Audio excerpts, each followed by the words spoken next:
আচ্ছা হিমু, তুমি কি কাউকে ভালোবাসো? না ভাই, এসব ভালোবাসাটা আসে আমার দিয়ে হবে না।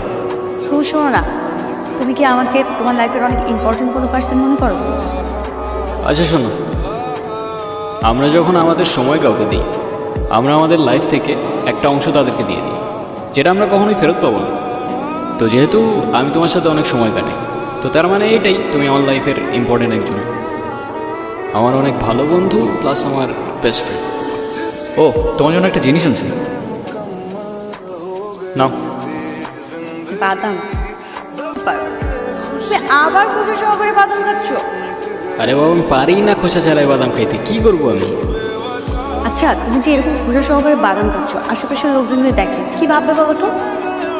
মানুষ কি ভাববে, মানুষ কি বলবে, এগুলো ভাবতে ভাবতে না মানুষের নিজের পার্সোনালিটি চেঞ্জ হয়ে যায়। তুমি খোসা সহ বাদাম খাচ্ছ কেন? শোনো, যে মেয়ের বেস্ট ফ্রেন্ড খোসা ছাড়িয়ে বাদাম খেতে পারে না, সেই মেয়ের খোসা সহকারে বাদাম খাচ্ছে, বুঝলে? নাইস, আমার লাইনে আসতেছ। কিরে, ইরা কইরে দেখছিস তোরা?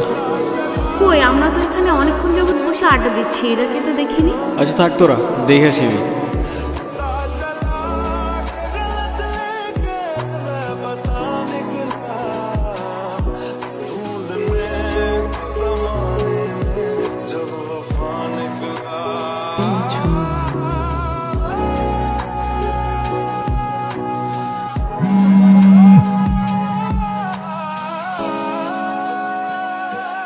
হ্যালো হিমু, আমি এতদিন তোমাকে কতগুলো বলতেছি, কল ধরো নাই কেন?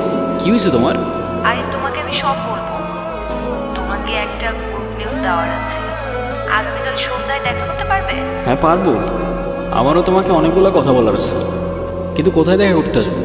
কোথায় দেখা করতে হবে টেক্সট করে জানিয়ে দেব। আজ রাখি তাহলে, আগামীকাল দেখা হচ্ছে। এতদিন কোথায় ছিলা তুমি?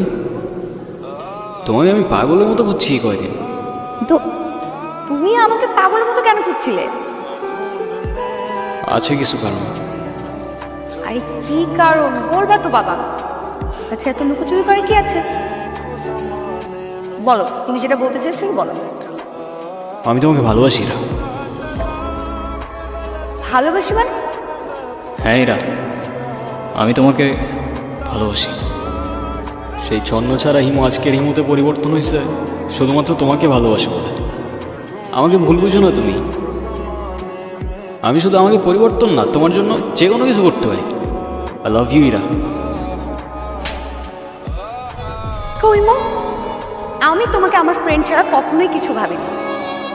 আরে আমরা একসাথে ঘুরতাম, আড্ডা দিতাম, আমরা অনেক বেশি ফ্রি ছিলাম। দেখো, এটা না যে আমি তোমাকে ভালোবাসতাম, রাইট? তাছাড়া আমার বিয়ে ঠিক হয়ে গেছে, আর এই কথাটাই আমি তোমাকে বলতে এসেছি।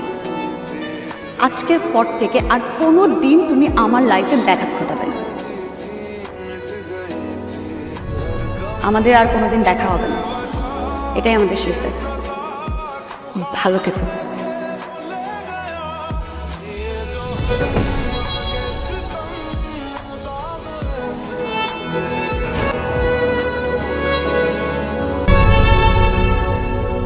এই প্রজাপতি না বললে কি আবার? এটা একটু ধরো তো। কি এটা? বাদাম।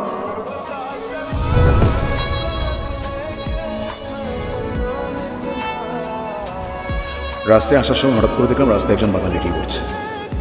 বাদাম তো তোমার ভীষণ পছন্দ, তাই নিয়ে আসলাম। দাও, খোসা ছাড়িয়ে। ও সরি, আমি তো ভুলেই গিয়েছিলাম, তুমি তো খোসা সহ বাদাম খেতে পছন্দ। আজকে 3 বছর হয়ে গেছে আমাদের বিয়ে, কিন্তু আমি এখন পর্যন্ত বুঝতে পারলাম না তুমি খোসা সহ বাদামে এমন কি খুঁজে পাও। ভালোবাসা। ভালোবাসা? আমি না মাঝে মাঝে তোমার এসব কঠিন কঠিন কথা একদমই বুঝি না। ড্রাইভার, চলো। সেদিন অনেক দেরি করে ফেলেছিলে হিমু, আমিও যে তোমাকে অনেক ভালোবাসতাম। যেদিন শেষবারের মতো তুমি আমি পার্কে বসে খুশি সহ বাদাম খেয়েছিলাম, সেদিন বাসায় গিয়ে দেখি পাত্রপক্ষ আমাকে দেখতে এসেছে। আমার বাবা অনেক অসুস্থ হয়ে পড়েছিল হঠাৎ। তার শেষ ইচ্ছে ছিল নিজের হাতে আমাকে বিয়ে দিয়ে যাবেন। কিন্তু তোমার আমার মধ্যে তো তখনও কিছু ছিল না যে আমি বাবাকে বলব। আমার বাবা তাদের কথা দিয়ে ফেলেছিলেন। আমি জানতাম না যে তুমিও আমাকে ভালোবাসো।